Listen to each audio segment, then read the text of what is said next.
One of the guaranteed ways to destroy your business is learn slowly. Protecting old ideas is slowing down the welcoming of new ideas. This shit's cold. Once y'all get this shit and learn how to get this rhythm going, it feels like, did somebody give me wings? And when I get into like deeper strategies, like day-to-day decision-making strategies, because I'm going to, within the next 5 months, I'm going to give you guys some of the coldest business leadership strategies you've ever heard. And you're going to realize the people who are able to do this, these strategies are really getting around liminal thinking. The ability to move around liminal thinking and to build a relationship with your belief systems will give you access to strategies you don't know they exist because your beliefs are anti your strategies. Keep going. Like the blind man and the elephant, it's often the case that people see the same thing, but they see it differently. Mm-hmm. And the argument over who is right and wrong distracts them from learning or doing anything productive with the situation they find themselves in. The obvious is not obvious. So,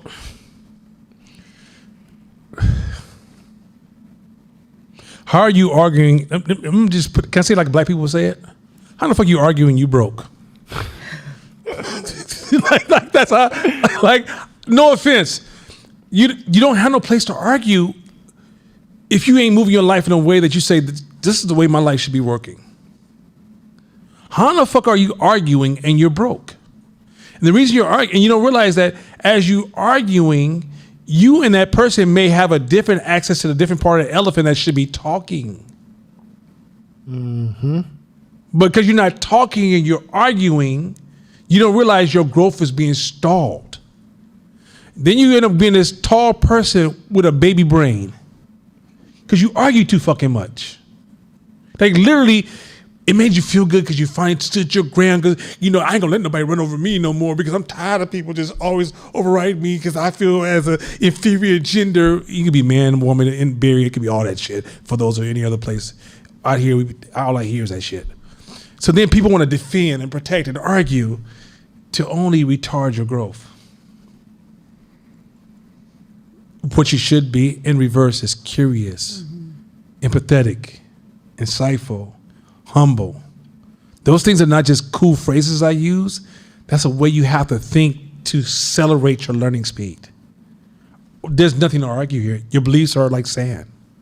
They're moving and changing all the time. Most of the shit's not real. It's just a map. Keep going. The obvious is not obvious. So what you say, it's obvious. Everybody knows that.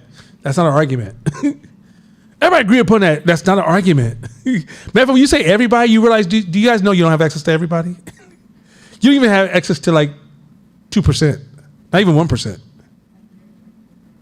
Most of us say everybody, and it's based upon our limited experiences of the few people that we engage in. It's that small. So the other 990,000 people, you don't have access to none of their views in America. You just have access to that. Okay, next slide. Liminal thinking is learning to see that there are many obviouses. Mm-hmm. And that what is obvious depends on your experiences and your point of view. 100%. Go ahead. Mm-hmm. It also means cultivating the ability to listen and to pay attention to obviouses that are different than yours. That, I'm going to jump into that a little bit later. That's actually a big ass strategy we got to blow out. Obviousness. That is it's this principle called double loop learning versus single loop learning. When we get into double loop learning, this would allow you to solve business problems in ways that most people can't. Most, especially corporate American people, they're single loopers. Most human beings are single loopers. Once you can get around the obviouses as this thing of, I'm just keeping it real. This is true. That means you're arguing your obviousnesses. Okay, so keep look at this. I'm trashing that word up. Keep going. If one of the blind men had decided to move in a circle around the elephant and felt what others were feeling, he would have been operating in a liminal way, challenging his own assumptions and beliefs. Y'all get that? That's so clear, but it's so powerful. Read it just one more time. I was about to say, like, nobody does this. Yeah, but I mean, and I'm saying, like, in general yes, business, you're right. like, no, in general society, but that's where the entrepreneurs so very few people make it in this entrepreneurial world, right? Yeah. But very few people move this way.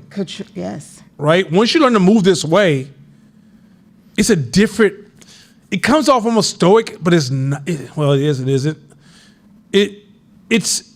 You're learning to align with reality. I learned this a long time ago. Like, if people want to grow in business, they gotta get closer to reality. But getting closer to reality for most people is uncomfortable. It's easier to stay in the make-believe spaces. Mm-hmm. Who was that lost weight? Somebody lost weight. Oh, Tennille. Tennille lost hella weight. I don't know if y'all seen pictures before and after. If you get a chance and she's cool with you, because if she don't fuck with you, she left the picture at home. Okay, but if she fuck with you, she gonna pull up on her phone. Okay, Tennille showed me a before and after picture of herself from how long ago was that? A year ago? November last year. It looks like her auntie and her. She lost so much weight. You're like, that's crazy, right? You know, aunties are close to their age, but they're a little older, a little bit, you know. So I said to Tennille, you know what's so interesting?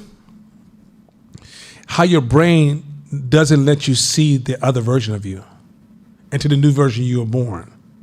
And even that picture, and she didn't get those two pictures side by side. She didn't even know how much weight she lost. I had a partner who lost 150, 170 pounds. He said, Nana, in high school, I was almost a size medium. Now, when he was at his largest, he was probably at 4X or 3X. He said in high school, I was a size medium. He's down to about extra large now. So he lost 4, 3, 2, 1. Extra large is 1, right? 1X. And he's still dropping. He said, but you know what's so fuck? He said, fuck all y'all. And I said, why you say that, bro? He said, don't you motherfuckers told me I was this big? Because in my mind, I thought I was the same size I was in high school. You see how your brain doesn't see reality? It doesn't see it with you even. And you see yourself every day.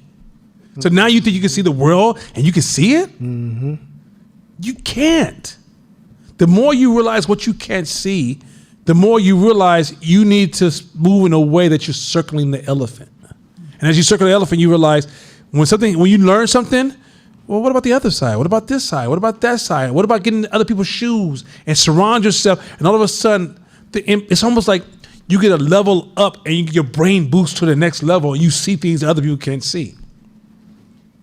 I don't never get in political discussions with people because people be like, oh my God, because I keep circling like, well, that side and this side and that side and this side. Do you have another side for me?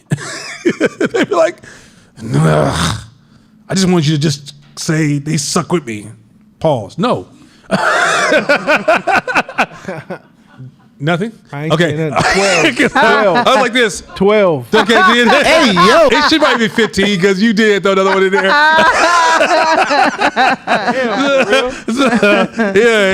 Go ahead. Next one. Keep going. We band together in obvious clubs that defend competing versions of reality. Oh, come on.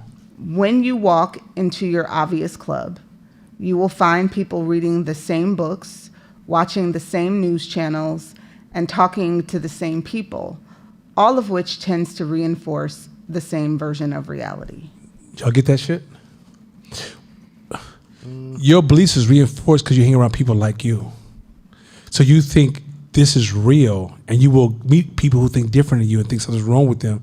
Now realize you're a victim of your situation. So you reading the same books, we watching the same TV shows, we on the same websites, we listen to the same music, and you'd be like, man, I don't understand what's wrong with them. You're trapped in the groups. So there's individual think and there's group think. And if you ever find yourself, okay, let's say you have your business friends and you have your personal friends. And let's say this side causes you to want to argue with this side, or this side causes you to want to argue with this side. Both sides are wrong. You got to realize that. And if you take sides against the other side, that's the problem. You got to learn how to think above the sides. This is kind of weird thing. Let's say you have two sets of friends. You have one set of friends who's about that money. Other set of friends is about that art and creativity. And you hang around the creativity friends so much that the business people start getting your nerves like, oh, they just always about business. Always, oh, he's all this discipline and shit. Like, sometimes you just gotta be free. That's not a thing. You're being impacted by the people you hang around. So when you find yourself irritated with something, don't instantly go into the conversation of they. This is radical responsibility. Go into, why do I feel this way? What's going on with me? What have I been doing lately?